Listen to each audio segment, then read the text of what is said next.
good evening, or afternoon, depending, or even, yes, good evening, good or good afternoon, depending where you at in the country. I want to welcome you to another segment of the Jermaine Brown Sports Talk Show. Today is Saturday, August the 22nd, 2026. I was going, I was suggesting that the Browns start Deshaun Watson for week one, mainly because once you did not name Sheduer as the starter, I felt you should have named Sheduer as the starter after last season, even though I don't like his completion percentage. And I think as a starting quarterback, you need to be in the mid 60s. Come on, if you're going to be a starting quarterback in the National Football League. So once you decided you was going to give Deshaun Watson an opportunity or that you would have a quarterback battle, I thought Deshaun Watson would win it. But after what I saw today, that man not only does not deserve to be a starting quarterback in the NFL, he doesn't deserve to be a quarterback in the NFL, period. As putrid as he was, and he was putrid in the game today against guys, and I was critical of Sheduer last week for only completing 56% of his passes, 56, 57% of his passes against guys who will not be playing on the Bears roster or any other team's roster or will be playing on special teams. Well, Deshaun Watson had the same situation this week against the Buffalo Bills, where he was in because he played in the third quarter. And I'll get to Shedeur Sanders' play in a minute. In a minute. So Deshaun plays in the third quarter, and he's playing against guys who won't most likely make the Bills roster or some other team's roster, or they're going to be playing on special teams. It's just like that. And so, excuse me.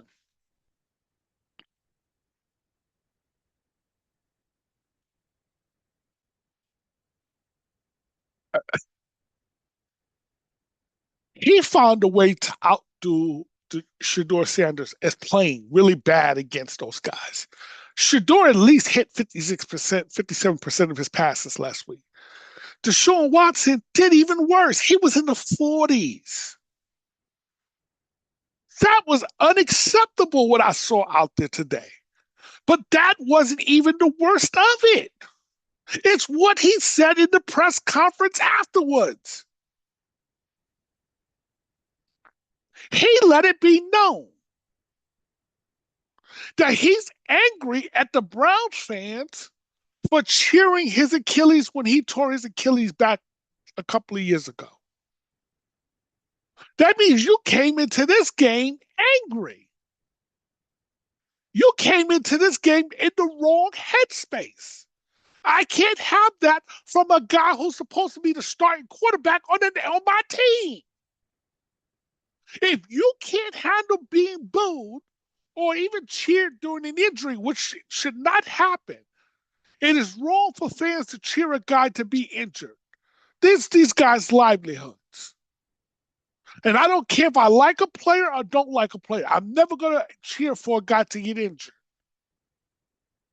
because that sucks. But dogs, this is what you sign up for when you decide to play professional sports. And he said in the interview, well, they didn't like me to begin with when I first came here. Buddy, you came there with 25 allegations of sexual misconduct against you. Now, personally, I think those allegations, not the allegation, those lawsuits was frivolous. Those charges were frivolous, but dogs, you put yourself in that situation. Here, you're a wealthy man, you're a rich man making millions of dollars for the Houston Texans. Why on earth are you getting massages from women online? You either get the team massage from the team, Or if you felt you need to get massages from women outside the team, you hire escort. You go to escort agencies where they have what is this thing called an NDA, a non-disclosure agreement. See, that's how you protect yourself. But yes, you're going to have to pay for that. But you going on Instagram or Facebook or Twitter or whatever social media platform you chose to use to go get these women to do massages for you, you opened yourself up for these allegations. So don't play the victim. You're not a victim. You cannot come out here and play like that. That is what you did today. Even backups play better than that. So what I'm saying to Todd Monken is you have to go with Sheduer. This man is not in a good headspace. And he can't only play games on the road. He has to be able to play at home. What is this? How you going to be a starting quarterback in the National Football League, but you can only play games on the road? Oh, your feelings got hurt. What what the hell is this? It's like dogs. You have it and you call yourself a Christian?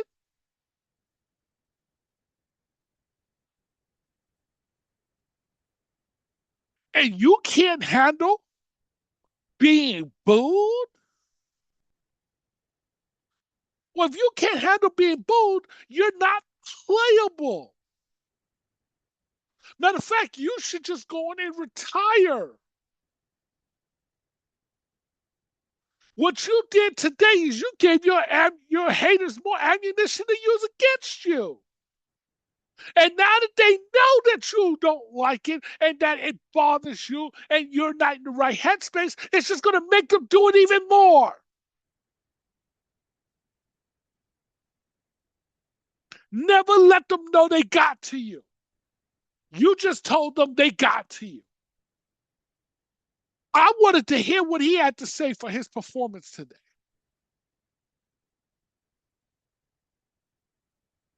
And that was unacceptable on any level.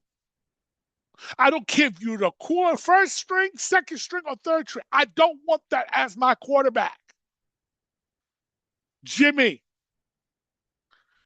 just give him the 46 million or whatever you owe him and let him go away. Just he's not right for the team. Because you can't have you and I know Jimmy mentioned about possibly re-signing him back in July. No, that you can't sign this. If you sign this now, you're a fool. Forget his performance today, which was awful. But he found a way to top it with that press conference. Instead of just coming out and saying, I was awful today, I didn't give us any chance. That was all he had to say. The fans booing, I understand why they booed. I was terrible. And when they cheered my injury, no, I didn't like it. But hey, that's the price you pay to be in the National Football League or in any sporting league. You pay that price. But what he did today, and what he did and what he said today, told me no, he can't play. He cannot play. He's not. He has mentally lost it. This is not no lack of confidence. This is a man who mentally is not in the right mind.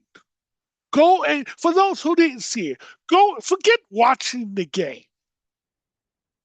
Watch the press conference. Maybe I'm the one overreacting, but I highly doubt it. And you know, I'm a Watson guy, have been since his days at Clemson.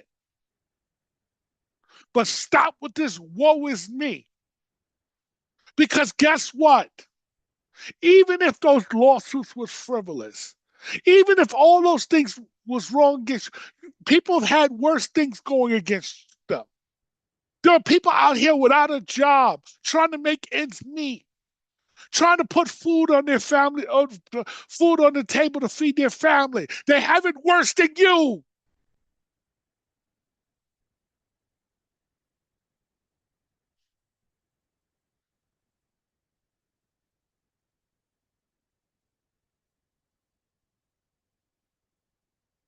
They have it worse than you.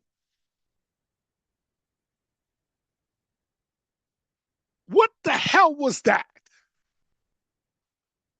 Monken, if you name this man's QB1, then you deserve to lose your job.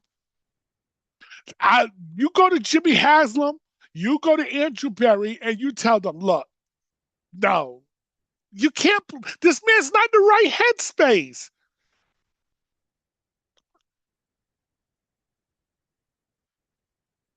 He's not in the right headspace. Forget that those injuries might have limited him and may have reduced his game, but he's not right mentally.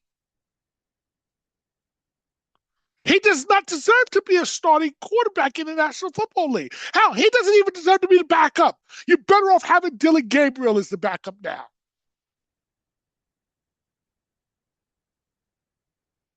To me, Deshaun Watson made the decision easy. He made it clear if you have an ear to hear and eyes to see. Today, watch today's performance. That was not good football.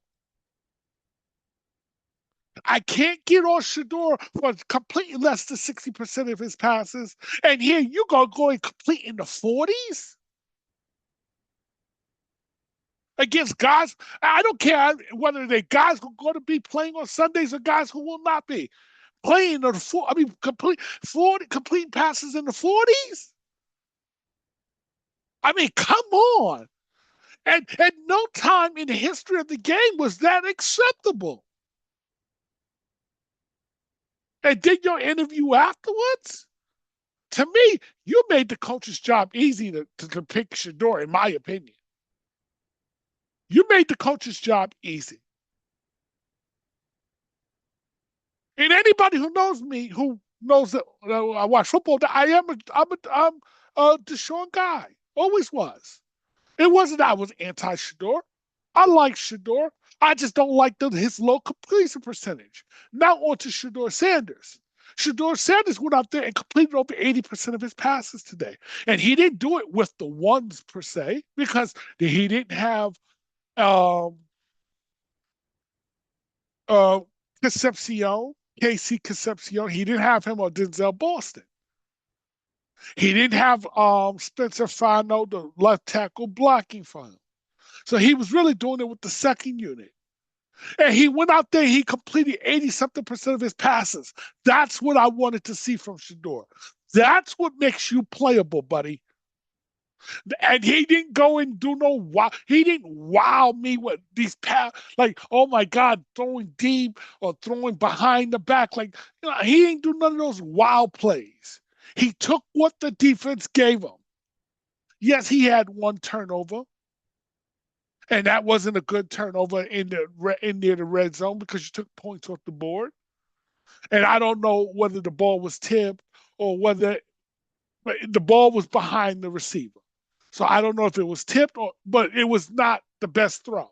But that being said, Deshaun basically, in my opinion, took himself out of the quarterback competition today. Matter of fact, he should not even be. He really should not no longer be on the roster. I was okay with having him on the even. Oh, I was okay with having him on the roster, and I understood why Jimmy wanted to keep him on the roster. Jimmy likes him. I like him, but buddy, not when you come in with that mentality. I can't work with you. You got to give me something to work with.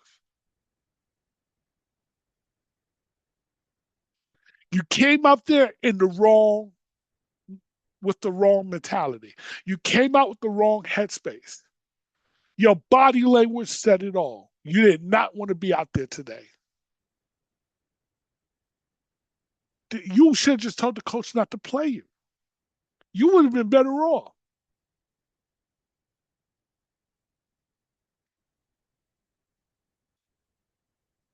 But that angry, you were angry.